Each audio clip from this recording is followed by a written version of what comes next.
Welcome to Math with Malia. Today we're covering Savvas enVision Algebra 1, Topic 11, Lesson 2, Comparing Datasets. By the end of this lesson, you'll be able to use measures of center and spread to compare different datasets. For the critique and explain, we have here two different galleries and their pricing of paintings that they sell. Stacy and Diego both have a painting that they want to sell. Stacy wants Gallery 1 to sell her painting because it has the highest sales price. You can get $15,000. Diego wants Gallery 2 to sell his painting because it has the most consistent sale price. As you can see in Gallery 2, they're all around $3,000. If you were Stacy or Diego, which gallery would you choose?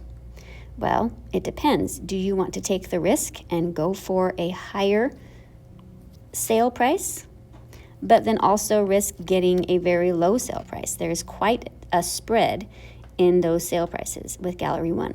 Or do you want to go for more of a guarantee to get somewhere around $3,000? You would want to choose Gallery 2. So we could think, what is the reason for some of these differences? Perhaps Gallery 1 is good for new artists who would not get as much for their paintings, but then there might be a couple famous artists who can get a high price for their paintings. And Gallery 2 might be good for established artists who just want a consistent sale price for selling their work.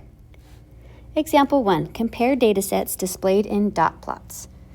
Sawyer has narrowed his car search down to two different types of cars. To make an informed decision, he gathered data on estimated highway fuel efficiency of the two different types of cars. The dot plots show the data for each type. So we can see here in type 1, we have a cluster here, a grouping of dots, and then we have one car over here with 41 miles per gallon. Type 2, the data is more spread out. Okay, so the peaks don't go as high, the dots are more spread out, and then we do have this outlier out here. One car has an extreme fuel efficiency of 51 miles per gallon. So that we call an outlier. It is outside of the normal data set. So if highway fuel efficiency is the most important feature to Sawyer, which type of car should he purchase? So we can see from here that type 2 cars have a better highway fuel efficiency. Their range in fuel efficiencies are from 35 to 44 miles per gallon, whereas for type 1 cars, their range of fuel efficiency is clustered around 33 to 38. So overall, most of the cars in type 2 have higher fuel efficiency. So based on this data, Sawyer should purchase a car from type 2. He wants more information about the fuel efficiency of each type of car, so he calculates the mean and the mean absolute deviation, or MAD, of the two data sets. How can these measures help him make a more informed decision? So besides just looking at the spread of the data, we're going to calculate the mean, or the average. So calculating the mean, again, we're going to add up each of the data points. So going back to our first dot plots, to calculate the mean of the data, we would take each individual data point and add them together and divide by the number of data points. So we have 2 dots at 33, we have 3 at 34, we have 3 at 35, we have 3 at 36, we have 2 at 37, and we have 2 at 38, plus 1 at 41. So we would add all those up, get a total, and divide by the number of dots. The total number of cars in type 1 is 16, so we would take that total and divide it by 16. So our total was 572 divided by 16. That would give us a mean of 35.75 miles per gallon. I'm going to use the symbol for mean. And we would do the same for type 2. We would add up all of the data points and divide by 16. And the mean for type 2 cars was 40.25. So on average, cars in type 2 do have a higher fuel efficiency. We calculated the mean, and we could see that it does match what we observed just looking at the spread of the data. To calculate the mean absolute deviation, we are looking at how far away from the mean is each individual data point. That's what MAD stands for. We're going to take each data point, subtract it from the mean. That's what we're doing here. So we're subtracting the mean for type 1, and then that value gives us the deviation from the mean. Okay, and then we calculate that for each individual point, and then we find the mean or the average of those deviations. So here you can see we're calculating, taking the data point, subtracting the mean, and we get the deviation. Okay, so, and then we do that for each of the points. And then since we have 2 points at 33, we would multiply 2.75 times 2. We have 3 points at 1.75, so we have 3 points at 34, so we would multiply that by 3. We have 3 points at 35, we have 3 points at 36, we have 2 points at 37, we have 2 points at 38, and we have 1 at 41. So we multiply each deviation by the number of dots or data points at that deviation. And we divide again by the number of data points, which is 16. So our MAD would be, after we did 26 divided by 16, approximately 1.63. Okay. So that means each data point deviates or is about 1.63 units away from the mean, which isn't too bad. But because we have that outlier at 41, it's not very close to 0.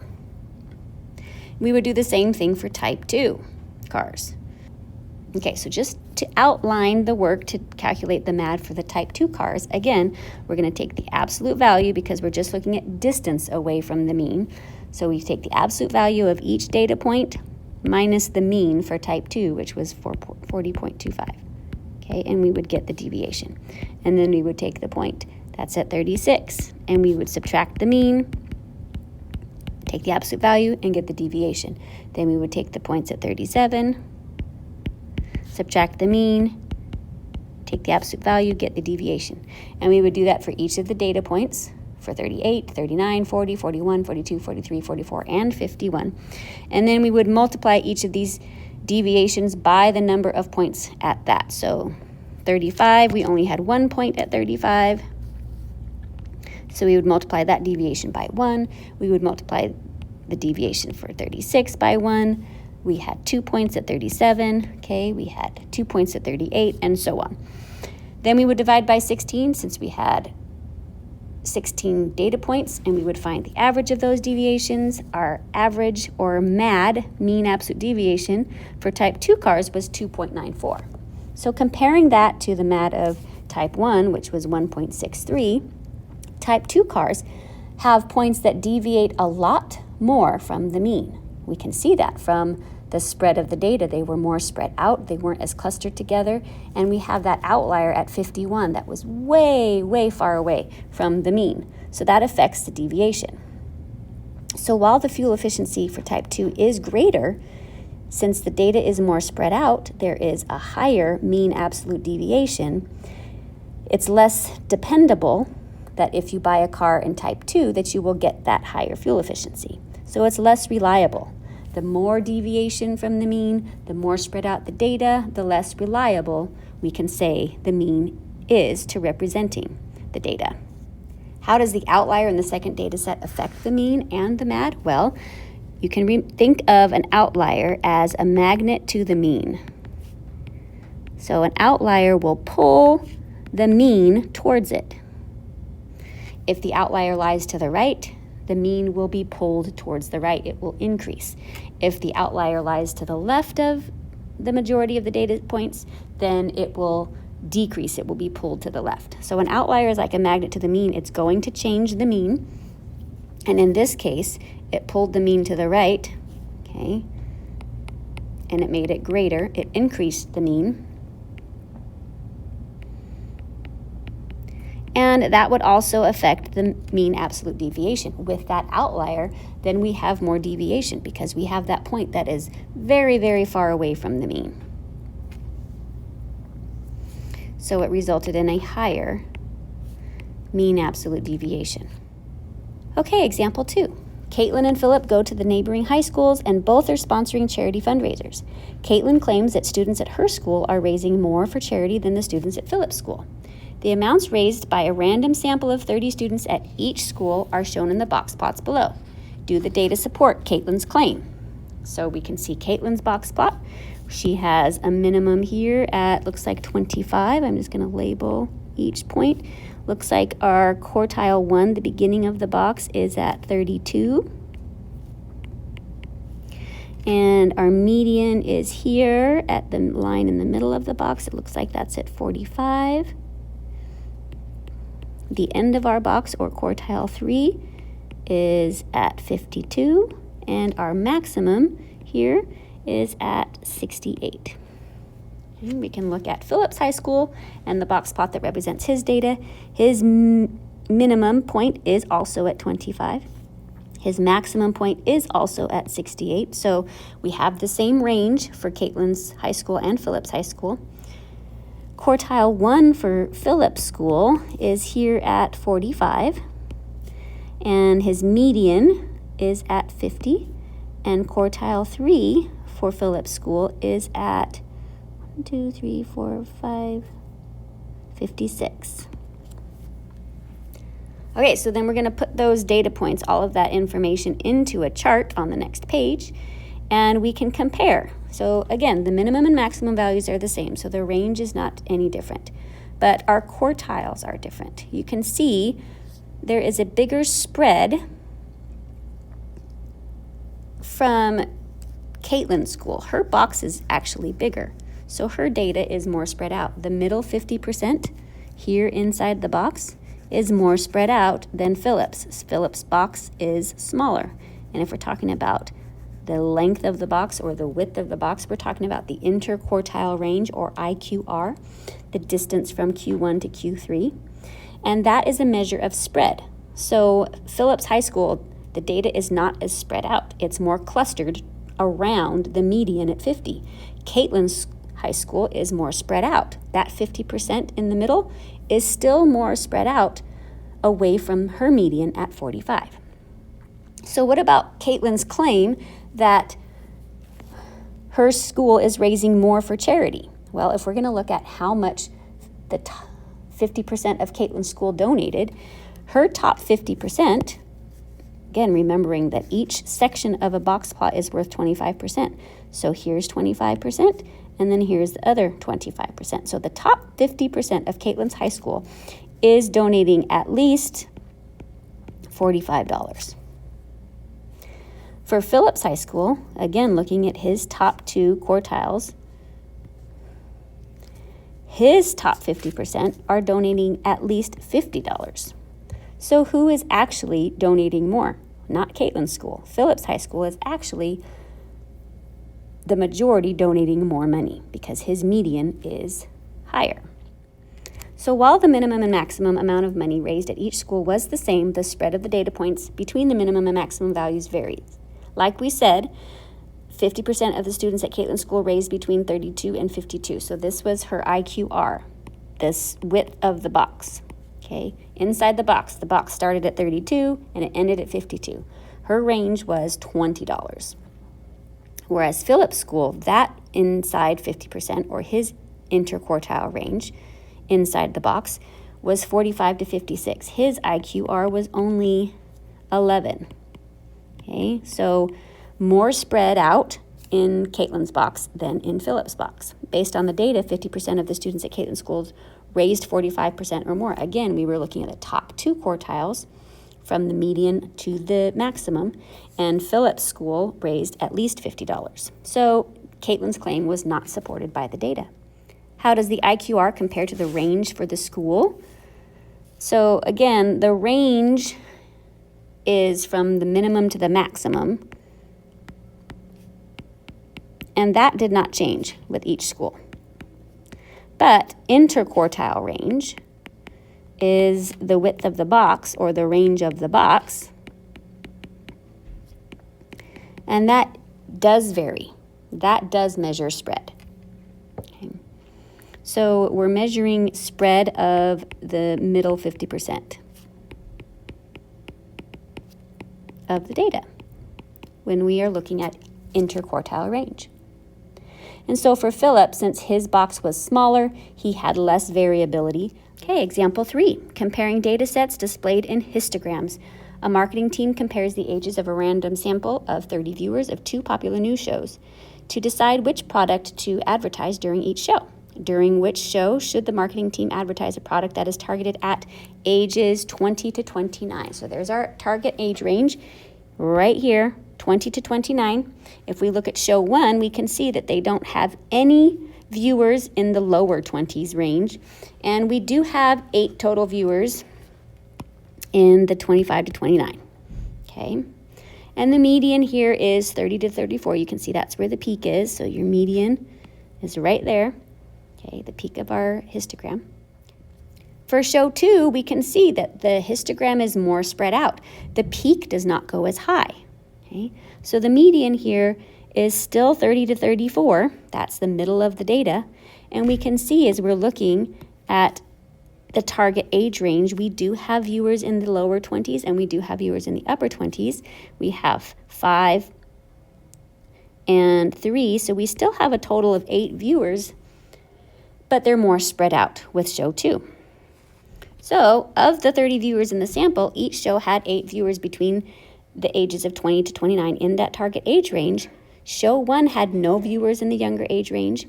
Show 2 had viewers that were in both subsets of that target age range. Show 2 also had viewers on either side of the median. So they had a wider spread, meaning their viewers had a wider age range. So since there's a wider age range or more spread with show 2, if they advertised during show 2, they would get more people.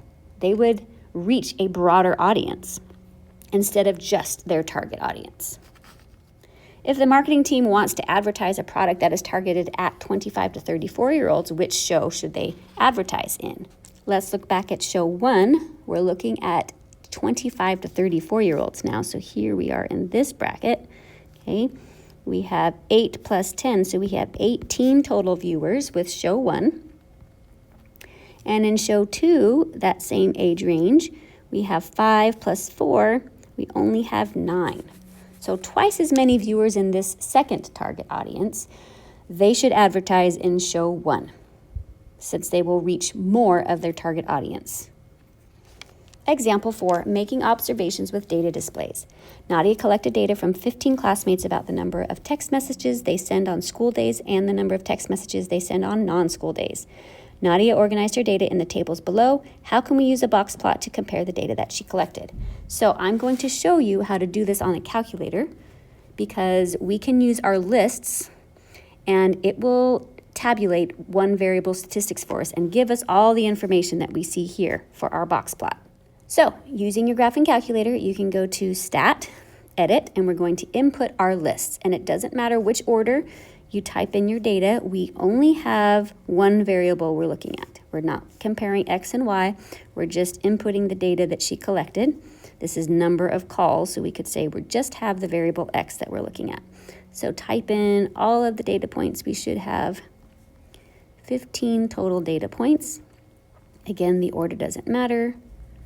Type in your data points. Okay, then we're going to go to Stat again, arrow over to Calculate. You could see at the top it says one variable statistics. Again, since we're only looking at our X variable data, we're going to use that. And then we want to make sure we're pulling from list 1. Okay, so list 1 is highlighted there. We just enter, enter, enter. And look what it gives us. It gives us a lot of information. At the top, you can see the X with the line over it. That is our mean. And we have some other symbols down here. This circle with the little hat on it in front of the X. We're going to talk about that in a future lesson. That's standard deviation. We can see we have a minimum value. We need that for our box plot. We have quartile 1 starting at 9. We can arrow down. We can see the median is at 17. The quartile 3 starts at 22 or ends at 22. And the maximum is 26. So we have all of those data points already to help us make our box plot. So we can take that information from our calculator and put it into our information, our 5-point summary for our box plot for school day text. And you can see they already have the numbers in for you. And we would do the same process for text on non-school days. We would put this into list 1 and do one variable statistics and get the data from our 5-point summary for non-school day texts. With those values, we can then create our box plots. So here in step 2, we can see that we've taken our data from our calculators and we've input the minimum here at 0, quartile 1, and the median in quartile 3, and our maximum. We have just created our box plot for average number of texts on school days. And we've done the same thing for non-school days. There's our minimum. Here's our quartile 1. Here's our median. Here's our quartile 3. And our maximum. So comparing these two box plots, we can see that the range of texts from minimum to maximum is a lot bigger for non-school days. We go from 0 to 80, whereas on school days, the range is a lot smaller. It's only, looks like at 26. We go from 0 to 26. We can also compare the size of the boxes or the interquartile range. Remember, interquartile range is just the range of the inner quartiles or the inside quartiles, the second and third quartiles, so the width of the box. And our inner quartile range for school days looks like we start at 9 and we go to 22. So our IQR, we can just take quartile 3 and subtract quartile 1 and we get our interquartile range of 13. And we do the same for non-school days, and we got our IQR to be 20. So there is more spread on non-school days. The box is bigger or wider, so there is more variability or spread on non-school days. And we can also compare the medians. The median middle number of texts is at 50 for non-school days and only at 17 for school days, which makes sense. Students are probably not texting very much when they're at school. So using this data, we can make observations about the data sets. Students send far more text on non-school days than on school days. We saw that with the range from minimum to maximum. There is more variation in the number of texts sent. So again, that's looking at the spread or the IQR. Okay. And one person does not send any text on non-school days, that's 0. This represents an outlier because it is far from the other data values. If we go back, we can see that the distance from the minimum to quartile 1 is very, very big, from 0 to 40. So that is an outlier. That distance is more than expected. All right, you've made it to the concept summary on comparing data sets. Make sure to come back for lesson 3.